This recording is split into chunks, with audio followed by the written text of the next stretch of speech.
Are you all ready? Yes.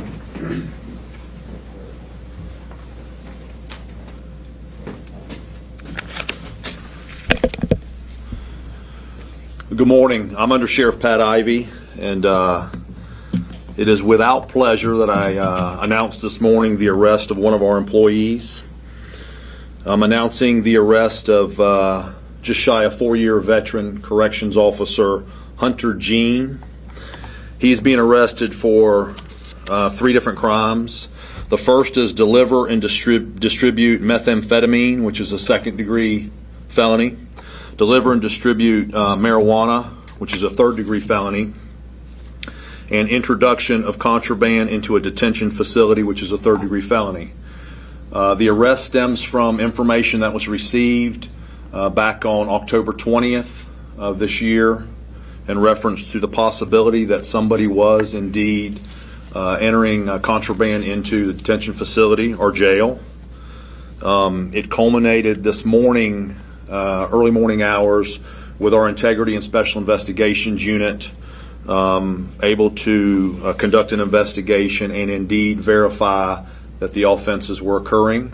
There actually was a delivery of that contraband this morning. And we have recovered marijuana, cigarettes, and methamphetamine from that investigation. The employee was brought in and interviewed and gave some specifics in reference to what was alleged against him.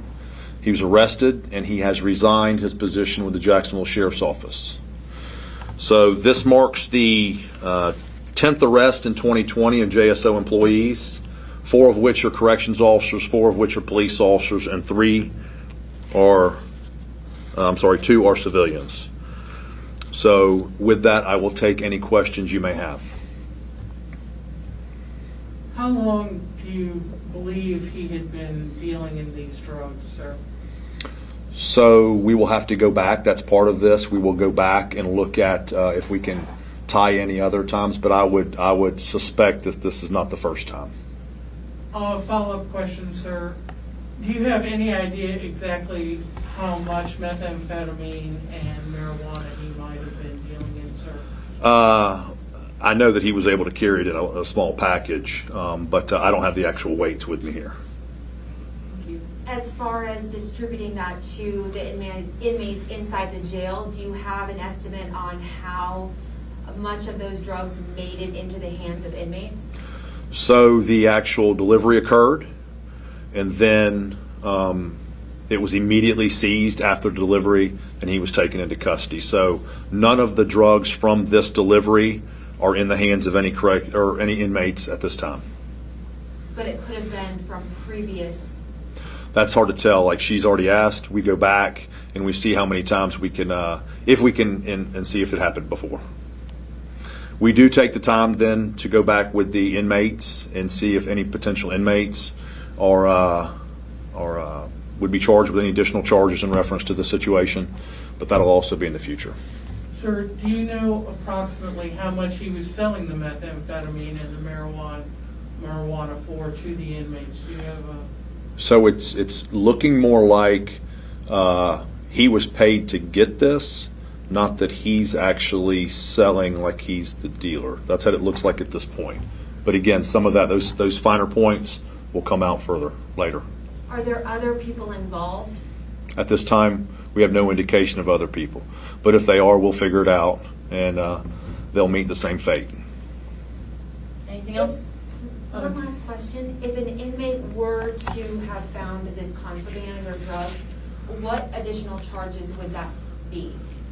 Would again, possession, you would let it go through the process.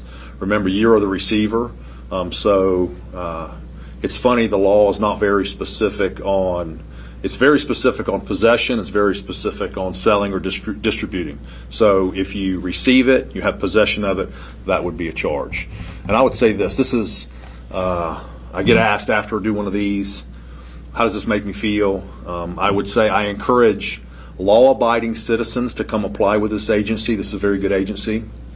This situation demonstrates that the members of this agency will not put up with this because, in essence, we got a tip We had internal resources working on this, and this is how we deal with it. So we have good jobs. We encourage people to apply, and let's get rid of the bad apples. Thank you. Thank you, Undersheriff. Do